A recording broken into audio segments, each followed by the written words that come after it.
I wanted to give a friend the URL for Open Door Youth Gang Alternatives. So I searched for it on Google and noticed that they have a 3-star average with only 2 reviews. Open Door Youth Gang is Reverend Leon Kelly, his group. He has devoted his life to trying to keep other kids from getting caught up in the gang culture. Devoted his life to it. He's a beautiful human being. So I was kind of offended initially, triggered that they would have, I'm sure, a 5 and a 1-star review. So I went in to look at them, and they have an 8-star or 5-star here from 8 months ago, believing in and helping others live happier lives. But then there's this Scope B Flawless Boson with a 1-star review. I'm like, what is this? I read through it. Giving the man 1 star for plenty of reasons. I feel like he allows these white people to dictate too much. 2, I seen him when I was young, and his Scared Straight program was straight garbage, and he goes into details about the Scared Straight program and all this kind of stuff. Come down here, and therefore I don't respect you and will never. You're not walking in our shoes daily. You don't know what type of obstacles some of us face. Okay. This really starts to display the problem of our time. You're continuing the indoctrination and assimilation into what people consider a, quote, civil society in this country. How is that helping the youth, especially black youth? Wow. So I wanted to see some more about this guy. I went in and looked at the rest of a lot of reviews out here. Meridian Gardens is a AmeriKKK problem. He uses that term twice. Wouldn't want his dog to live there and so forth. Home Depot, they expected the most out of you, but can't afford to pay you a living wage. Truly, yeah, company don't ever work for these tyrants.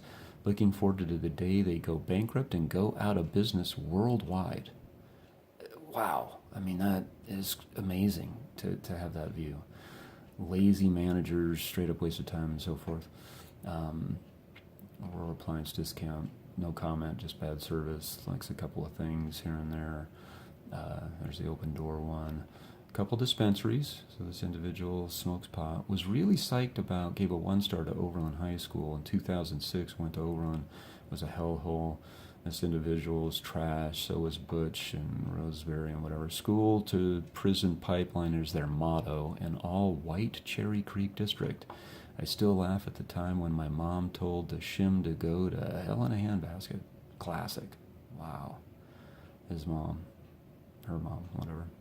Didn't like Smash Burger, South Logan Family Practice, or Bad People. Community College of Aurora Center TAC. They never give clear direction on what type of resources are available to you. They rather cater to foreigners and illegal immigrants. I'm going to dig into that one in a second. So the whole thing is about you didn't do enough for me. Me. You want to live in hell? Being focused on yourself is the opposite of love, and we're here to love. And this person has been indoctrinated into thinking strictly about themselves. People that look like me, people that are me, and me. And so maybe there's an outside chance that you actually needed to apply yourself to some extent to get those resources. But if it didn't work for me in this view of the world, in this Scope B Flawless Boson's view of the world, it's always somebody else's fault. Always. And never will I have to self-regulate. That's just not necessary. So Target. This person clearly worked at Target. They're a very biased company to the point where they are almost racist. Just like, I'm sure, every other major retailer in this racist country. They are a part of globalization. They hire illegal immigrants that know zero English, put them on a pedestal, and treat American citizens exactly like slaves. Especially if you're not white and don't brown nose, you won't get far within the company. They will railroad you and harass you to where you just quit. There was another review of the Home Depot. It was similar. This is a trap. This is a hideous trap. When I read the review of Open Doors, I was angry. I was, really? This guy, Reverend Kelly, has devoted his life to helping people.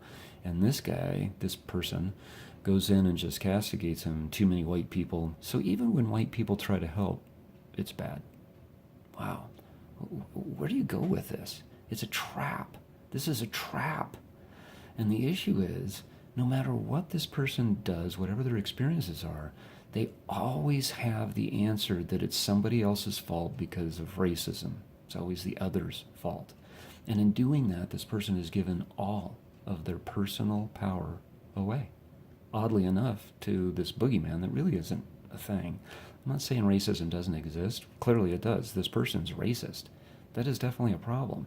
But what happens is it's catching this disease of racism. My first response to this was to be angry, and then you want to lash out in kind, which is exactly what this person's doing.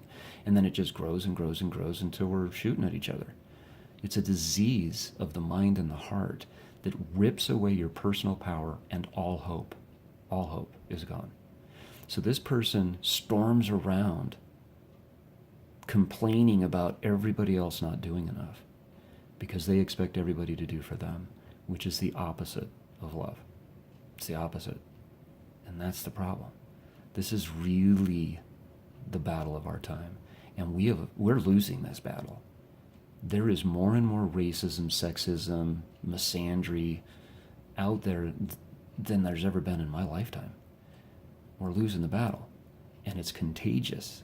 This thinking is contagious. We have indoctrination centers that start in kindergarten, preschool, instructing our little girls that their own fathers are working against them as part of the patriarchy, and be mad if there's not more girls' names in the math book than, or boys' names in the math book than girls.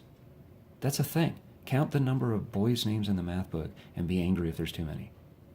Wow. We're dividing humanity into these tiny little factions. And then we view everything through that lens, and we find justification because we've been indoctrinated into believing that it is just what it is. That's never going to work. That's not the solution. This is evil. This is destroying humanity. It's scary. So I found myself praying for Scope B Flawless Boson, hoping that this individual's heart will open up to those evil white people that are actually trying to help, because that's what they're trying to do. This is so sad. I hope we can get better. I hope humanity can come together. And I think we need to start looking for the people that are driving these wedges, and we need to move away from them. This isn't working. Let's get away from this.